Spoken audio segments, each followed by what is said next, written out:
ओए, मैं सुबह से देख रहा हूँ तुम दोनों को सोसाइटी में झंडे लगाते हुए, कभी किसी के ऑटो में, कभी किसी की बाइक में। क्या चल रहा है सब?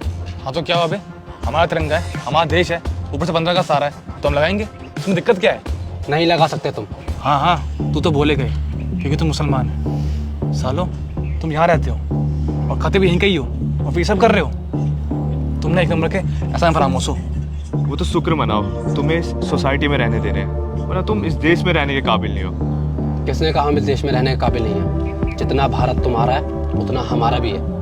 वो तो दिख रहा है कैसे तू हमारे तिरंगे का अपमान कर रहा है और हमें तिरंगा लगाने से मना कर रहा है और खुद को देशभक्त कह रहा है। और ये तिरंगा वापस कर, तो उसे पकड़ने के काबिल भी नहीं है। और तेरे लिए अच्छा होगा तू ऐसे निकल जा, वरना बहुत मार खाएगा।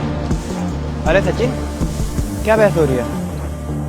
मैं ललित, देखिए उसको, हम यहाँ तिरंगा लगा रहे हैं और ये मैं रोक रहा है। देशद्रोही। अबे हम इनसे क्या ही उम्मीद रख सकते हैं? ये सारे मुसलमान होते ही एक जैसे हैं। देखिए, मैं कुछ बोल नहीं रहा हूँ, इसका मतलब ये नहीं कि आप कुछ भी कहेंगे। अबे ओ, थोड़ा कम बोल, वरना यहीं मार खाएगा और इस सोसाइटी से बाहर जाएगा। अब निकल यहाँ से, और दोबारा दिखा ना तो अच्छा नहीं होगा।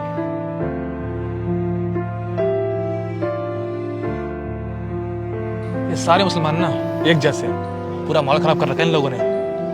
देखते ही कौन रुकता है हमको।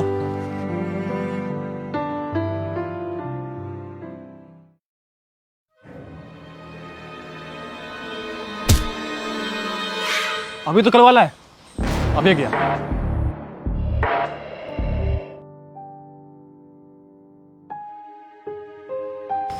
माफ़ करना भाईजान, मैंने आपको धक्का दिया, पर मैंने जानबूझ के नहीं किया। वो बस आप इस तिरंगे पे कदम रखने वाले थे, इसलिए। ये झंडा किसने फेंका होगा यहाँ पे?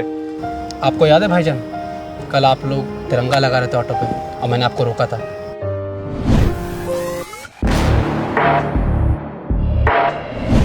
मैं इसलिए रोक रहा था क्योंकि शायद आप ये पहली बार देख रहे होंगे कि हमारे देश का तिरंगा ऐसे ज़मीन पे गिरा, पर मैं काफ़ी सालों से देखता आ रहा। आप लोग जो कर रहे थे वो मैं समझ गया। आप चाहते थे कि हमारे देश का तिरंगा हर जगह लहराए, पर एक बार आप अगर सोचते कि उसके बाद उस तिरंगे का क्या होता है तो शायद आपको समझ में आता। हर 26 जनवरी, हर 15 अगस्त के टाइम पे लोग तिरंगे को लगाते हैं, ऐसी जगह पे लगाते हैं जहाँ उनकी वैल्यू नहीं है, और उसके बाद वो ऐसे सड़कों पे गिरे रहते हैं।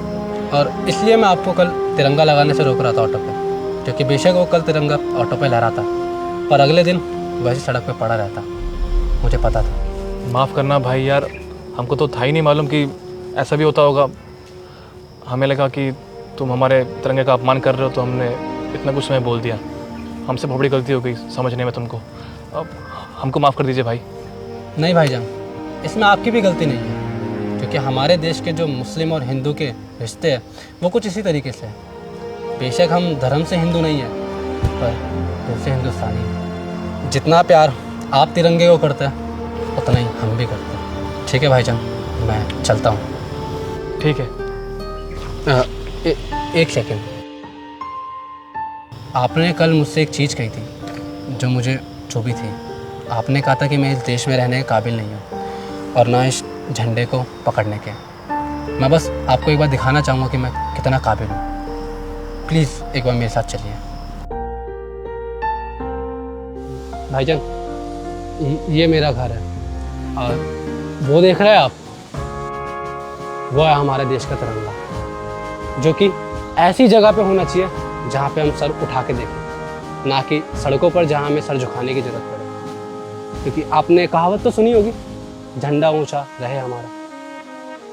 और शायद आप ये सब देखने के बाद तो सोच रहे होंगे कि मैं काबिल हूँ इस देश में रहने के और अपने आप को देशभक्त कहने का।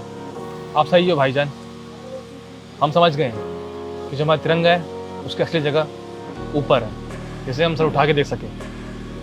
हम समझ गए कि हमारी गलती कहाँ पर है। अनजाने में ही सही हम तिरंगे का अपमान कर रहे थे, और हम वादा करते हैं कि ऐसी गलतियाँ फिर से कभी नहीं करेंगे। और सही कहूँ तो हमसे बड़े देशभक्त तो आप हो, जो हमारे तिरंगे को इतना सम्मान दे रहे हो और अपमान से ही बचा रहे हो। आपका बहुत बहुत शुक्रिया, आप बहुत अच्छा काम कर रहे हो। शुक्रिया भाईजान।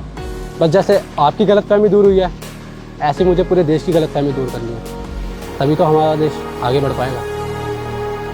अच्छा, चलता हूँ।